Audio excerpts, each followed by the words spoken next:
Hello, everyone. Welcome to today's webinar session. Today, we'll be covering ITIL4 Managing Professional, what you need to know. My name is Alex Mazurek, and I'll be your host during today's session. And just to introduce the two people I am joined with today, they are both experts in the ITIL field.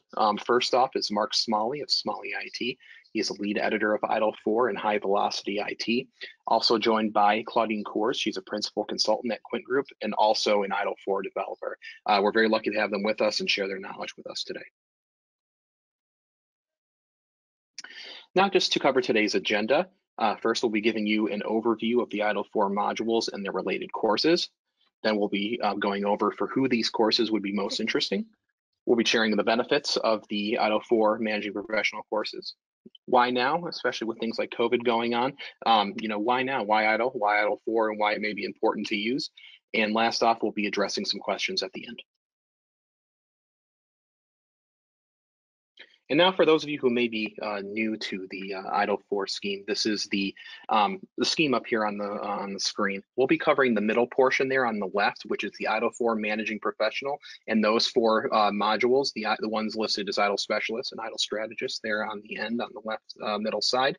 And if you would be interested in ITIL Foundation, which is actually the beginning level for ITIL, please feel free to check out Axelos's website. And also plenty of other resources online that can get you started with ITIL Foundation. We'll be going a little deeper into the ITIL4 track today. And without any further ado, I'm going to hand things over to Claudine. Thank you, Claudine. Thank you, Mark, and Alex for inviting me today. Mark, as you are a specialist on and you were part of the writers of the books, can you explain a little bit how it's positioning all the courses together in the value stream? Yeah, certainly. Yeah. Hi, everybody. Nice to be part of this. I thought it would be useful to position the four modules, the four books and certifications, with the service value chain as a backdrop. I'm sure many of you will be familiar with this illustration. It's one of the key artifacts in ITIL and illustrates the kind of activities that you see throughout the whole service management domain. Now, for my sins, I was author of the High Velocity IT module. I've got my special High Velocity IT T-shirt, which I'm very proud to share with you. And I'll be presenting that with a lot of pride on this backdrop. But let's start with the first module that we'd like to position.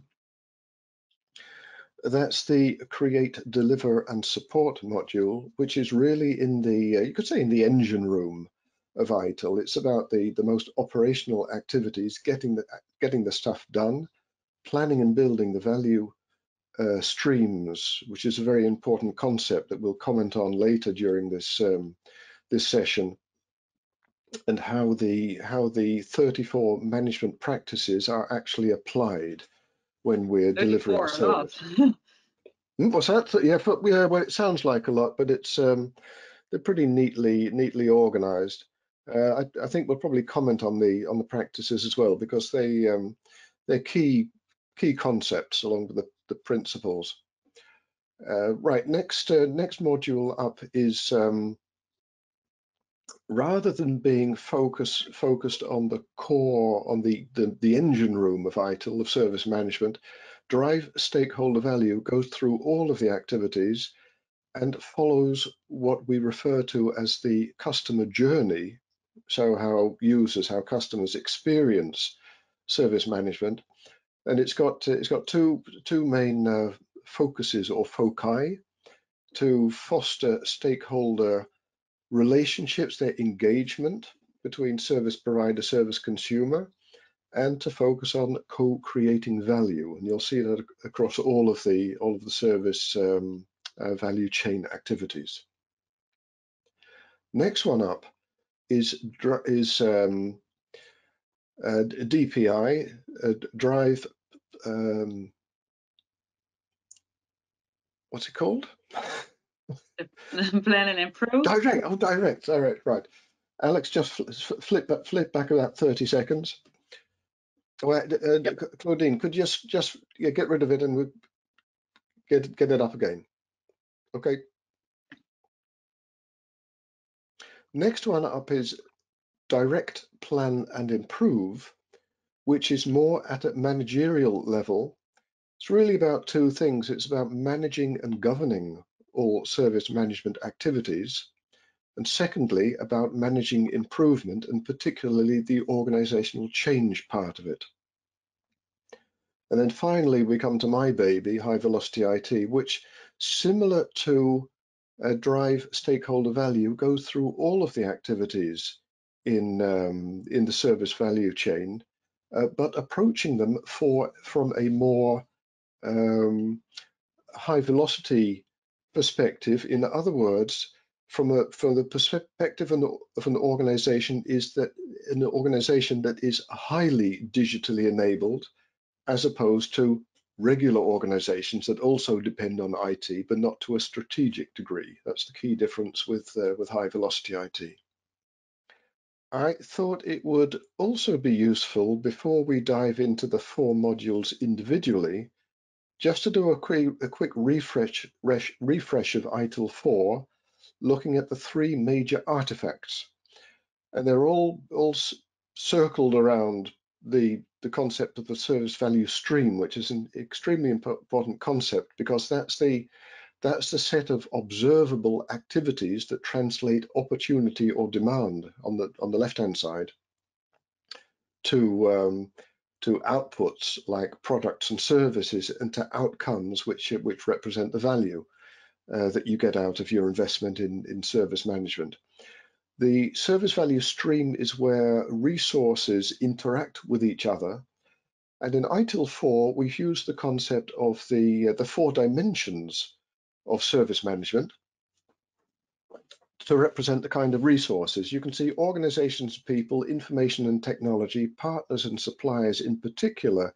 You can map those, thinking of previous versions of ITIL, to people, process, partners and products. There's pretty simple mapping there. So these are the resources that you apply in the value stream. And what you see happening in the value stream, you see various kinds of activities, which are represented in the second artifact, the service value chain. Service value chain, service value stream, you could easily be confused with each other. I like to think about the service value chain as a rather abstract concept, the set of activities that your organization does somewhere or other. But the service value stream is where they actually happen. So that's the application of the resources and the activities together. So these two artifacts here, the resources, the 4 dimensions of service management, and the service value chain, the kind of activities where you use the resources. Now, the final artifact is the service value system, which, if you look very carefully at the heart of the service value system, you can see the service value chain right in the middle. And in addition to the chain, there are some resources and activities added to this whole picture. Practices and guiding principles I like to see as resources that you can apply, whereas governance and continual improvement are more on the activity side. So here we have a refresh of the 3 major artifacts in ITIL4, which the next 4 modules refer to. Thank you, Mark. Well, let's see about the first one, the ITIL4 Specialist, create, deliver, and support. You mentioned this as like the engine of the whole the ITIL4 and the service value chain and the service value, all the activities that take place here in the partition. So who would be joining these kind of courses? Well, we think about people who are needed to deliver and support and deploy and all these services. You can think about people who monitor, who are at the service desk, people who build and support and configure services, the people who are or leaders who manages the operation of IT-enabled and digital production services. So why would you think this is necessary to do this training, Mark? If you look at it from, you just mentioned leadership, If you look at it from a leadership or managerial perspective, you think of a couple of reasons. One could be that your organization is ineffectual. You don't think it's working efficiently. And focusing on those four dimensions, organization and people and so on, with a strong emphasis on the people side, there's to my delight, there's lots of emphasis in this module about the softer side of service management by applying the things that you can see here: teamwork, employee satisfaction. The concept of employee experience is a strong one, different ways of working. That will help you think about a more effective way of organization. So that's one managerial issue you could have. Another one would be if the throughput, the flow of value through the organization, if that's too slow, think about techniques like, as you see at the second bullet here, shift left, swarming, test automation. Those are techniques that you could apply to speed up things. So I think a couple of major messages. If you think your organization, the core of your organization is ineffectual, then it can help you with that. And if you're struggling with the throughput of value, you could use it for that as well. I picked on a couple of practices. The module references many management practices, but picking Yes, you on said. Yeah. measurement and reporting and workforce and talent management in particular, I think they're particularly notable in this module. Yeah, I think what I see here also, there are some things we see in Agile or in DevOps like CI/CD. That means that ITIL4 is also adapting a lot to the new kind of frameworks which were around for a lot of years, but now they're more compact and more interrelated in ITIL4, Mark? Yeah, I think one of the strong points of ITIL4, along with other stuff, you're looking at the co-creational nature of ITIL4. The fact that the moat around the castle seems to have been filled up. ITIL is much more accessible, much more receptive to different ways of working. You see strong reference to, and even adoption of agile ways of working within IT service management, and the intent to collaborate, the recognition of other disciplines outside IT service management, and the intent to collaborate better. So it's certainly opening up the castle. And just looking at that diagram there, if you see that, you can see the service values chain, those 6 blocks of activities that I referred to before. You can see with the numbers a service value stream running through those activities, following its own. You'll have many service value streams depending on what you want to achieve. They flow through these activities. So that illustrates quite nicely that concept of the service value stream, which is where the work actually gets done. Yeah, nice illustration. That's so far for creative and support. Drive stakeholder value, which is one of the other professional modules.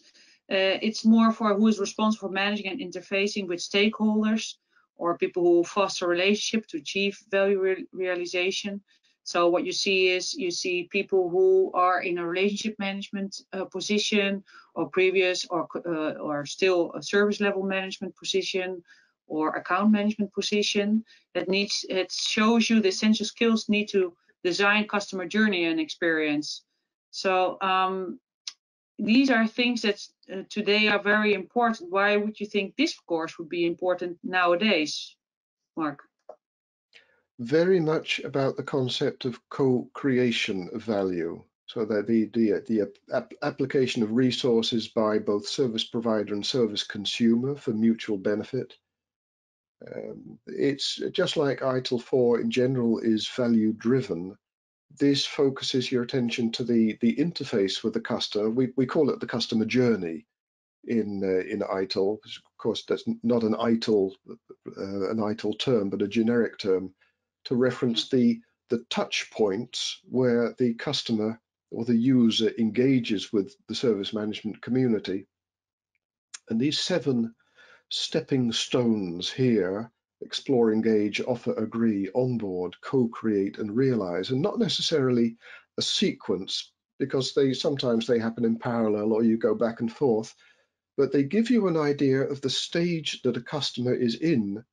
For instance, at the start, when they're thinking about who shall I give my services to execute, looking around in the marketplace, you're exploring the possibilities.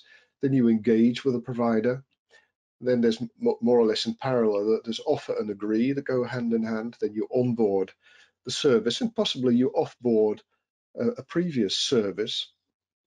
And then you get into the meat of the transaction, the engagement, the co-creation of value, while at the same time making sure that last part here, making sure that you realize the value that you want to get out of it.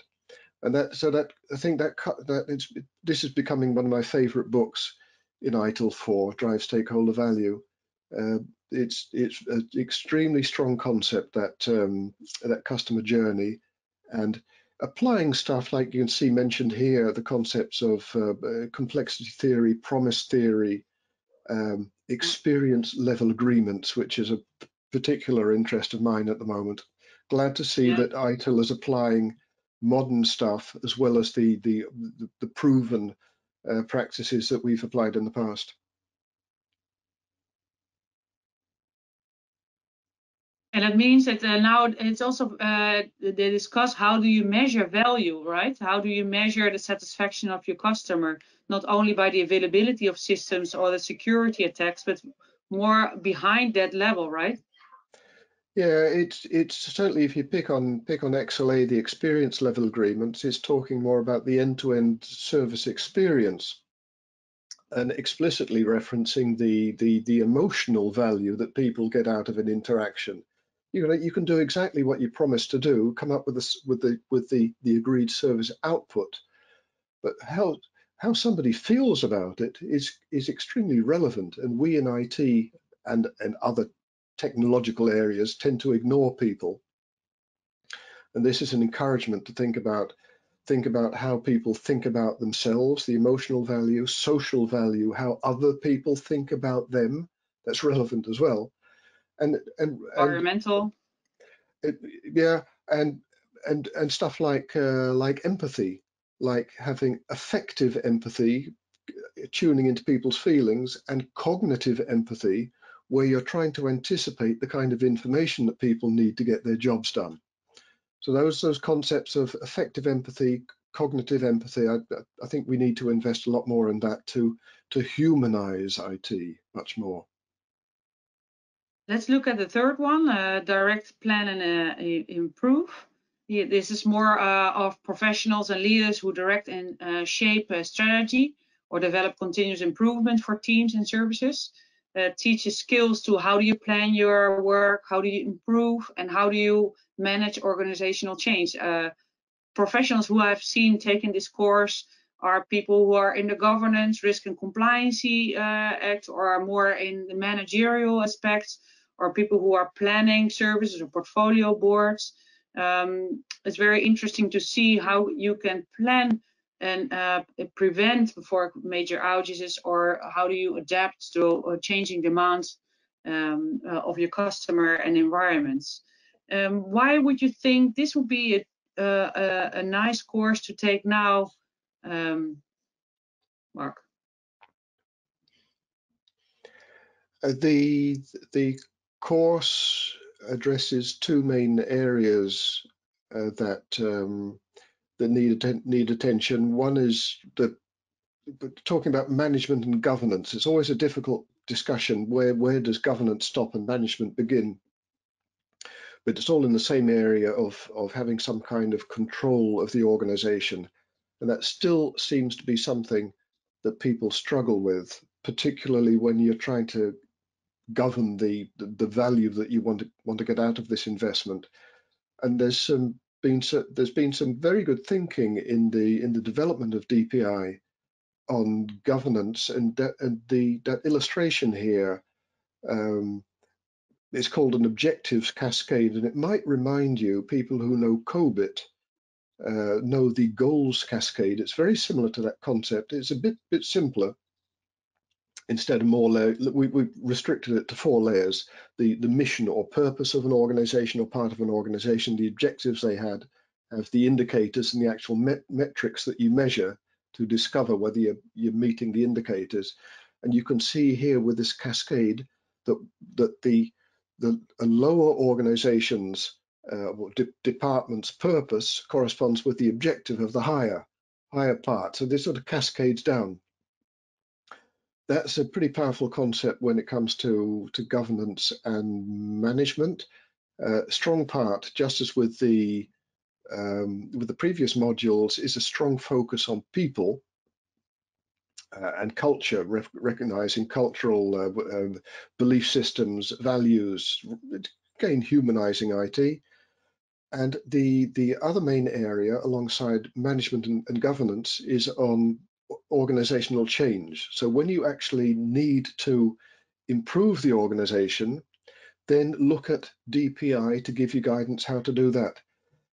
And just without moving on to high velocity IT, the next module at the moment, but just referencing high velocity IT, it describes the kind of organization that you would like to have, but high velocity IT doesn't tell you how to achieve it. DPI, this module, will give you guidance how to make the change. So this is about More changing. like organizational change. Yeah, organizational change. And you can see one of the practices I picked on to highlight, organizational change management, is one of the key topics here. So now we can move on to my little baby, high velocity IT. Yeah, because can you tell a little bit about what you think would be interesting? What makes it different? You told in the introduction that it's for highly digital enabled companies. What is the difference, do you think, between the normal or digital companies and the high velocity IT? Yeah, no, you wouldn't believe how much discussion went into that very question.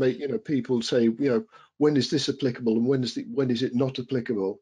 It's not a clear-cut answer. It's on a spectrum, because almost all organizations use IT to some extent.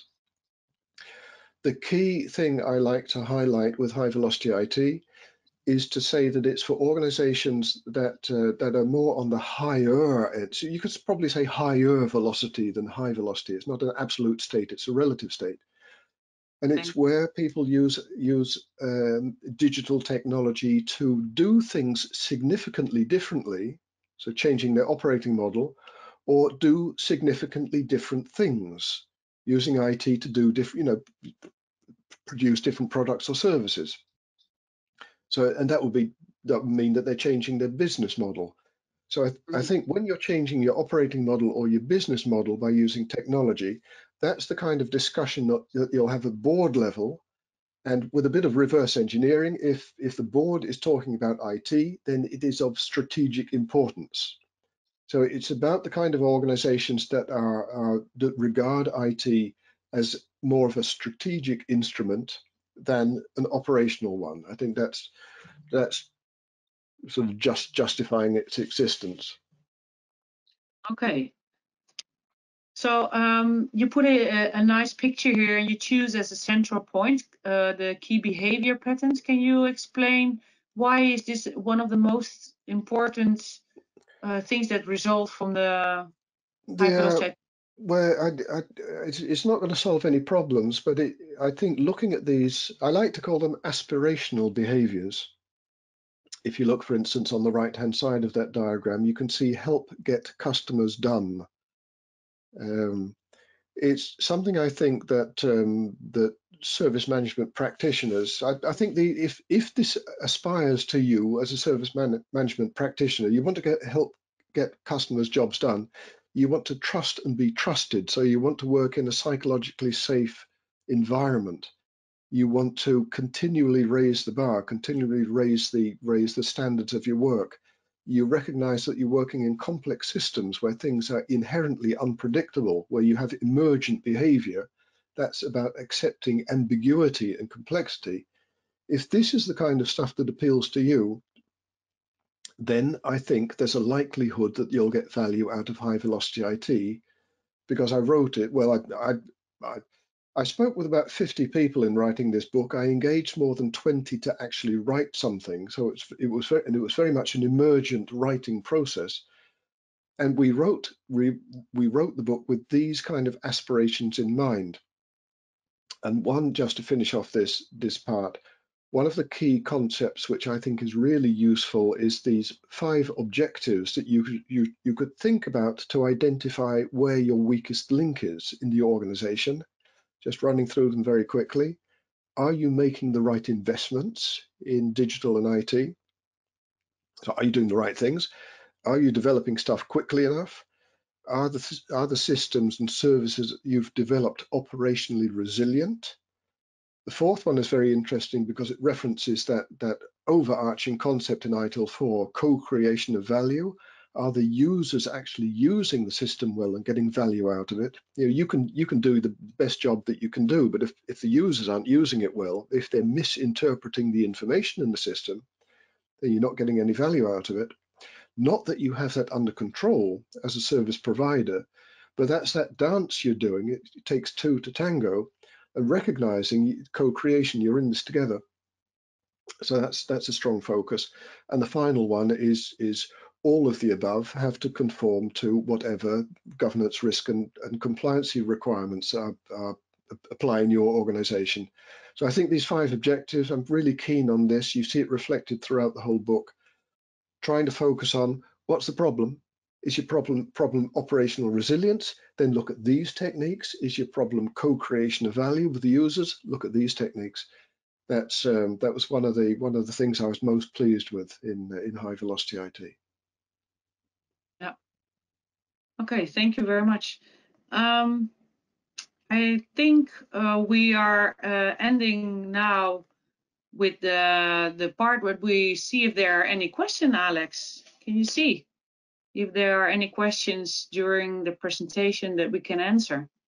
Yes, we do have a few. The first question that I have for you is, our organization has been putting off training because of the recent situation. Why do you see ITIL4 as a good time to take it now or do it now?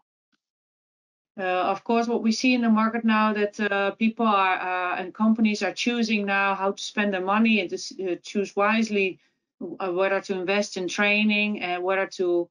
But what you see is also this whole COVID has pushed companies to get more rapid in their working digitally, improving their products more rapidly, and how can services get more value so customers don't go. So it's interesting because what I also see is that this helps companies just to improve more quickly and better the offering of services. What do you think, Mark? Have you seen that as well? Yeah, I don't know. I'm not a specialist on in this area, but just observing what's happening in my direct vicinity. You do see people using technology to a much more significant degree to enable people to work from home, for instance.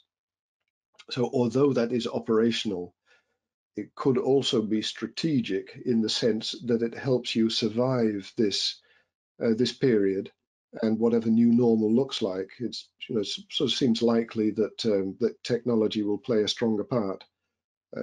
Yeah, I'm not trying to sell my book, but lots of things.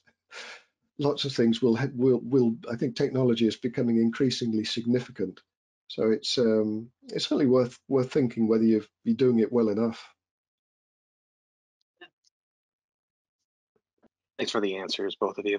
The next question I have here is, what should I do if I am coming from ITIL V3?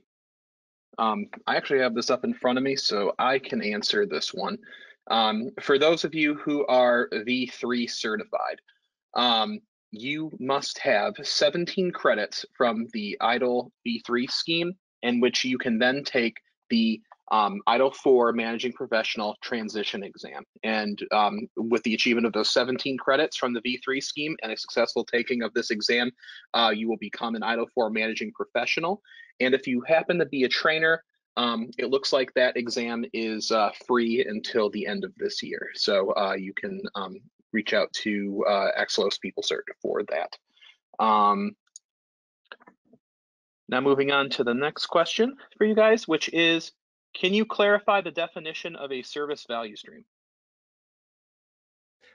Yeah, I give a stab at that. I mentioned that during my clarification of the modules, and just before the modules as well. I picked on the value stream to position those three major artifacts.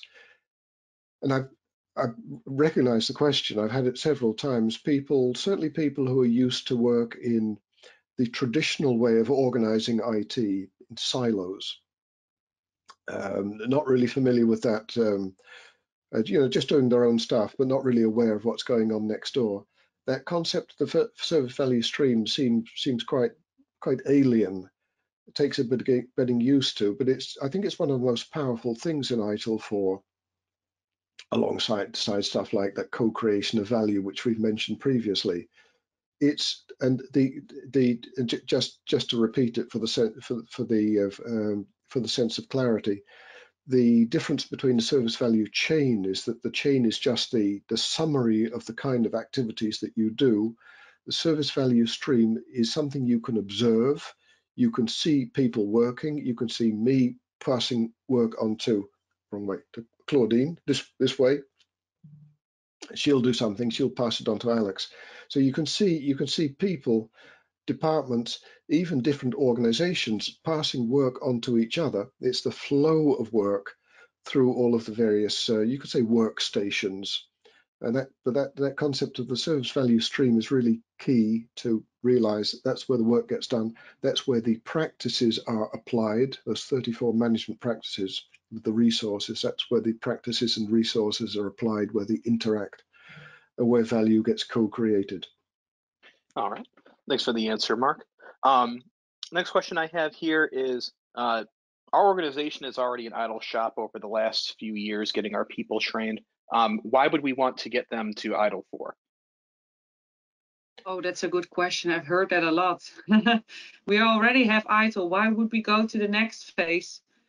Yeah, that's a good question. I think what you see, the difference between version 3 and version 4, at least what I like, is that we talk more about value driven, more about the co-creation of value together with your customer, together with your users. And that means that you loosen up with being a lot of process oriented or service oriented, more looking at the value, and then the relation, how you co-create this in an end-to-end way. I think that's the true value of ITIL4. The thing that stays the same from ITIL3 is the continual learning and the continuous improvement cycle. I think that's still core about ITIL.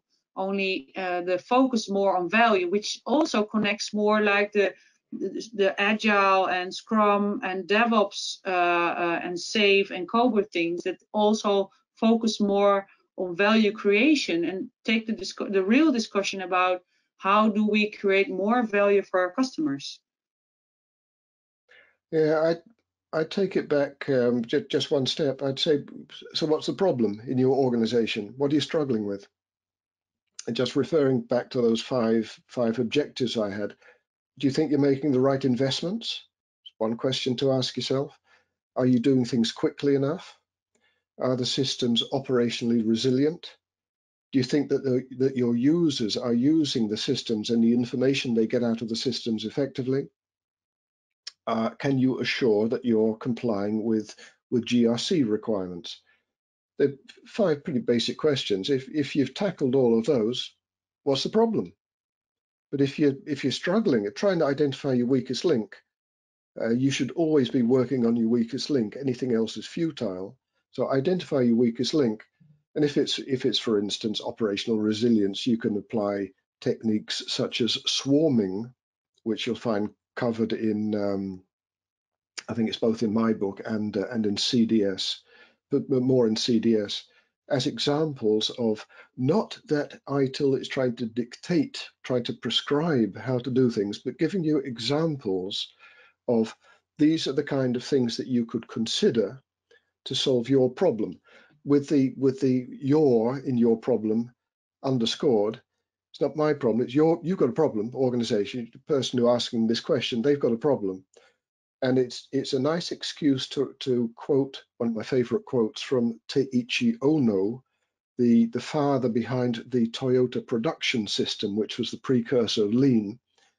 He says, you have to face your own difficulties and solve your own problems. Stop trying to borrow wisdom. And that's that old thing of people looking for the quick fix. You know, what does ITIL say? Well, let's do that. That'll solve our problem. And that has never been a valid answer, and still isn't. What we're trying to encourage with the ITIL guidance is to get you thinking about stuff, and thinking, in my particular circumstances, what are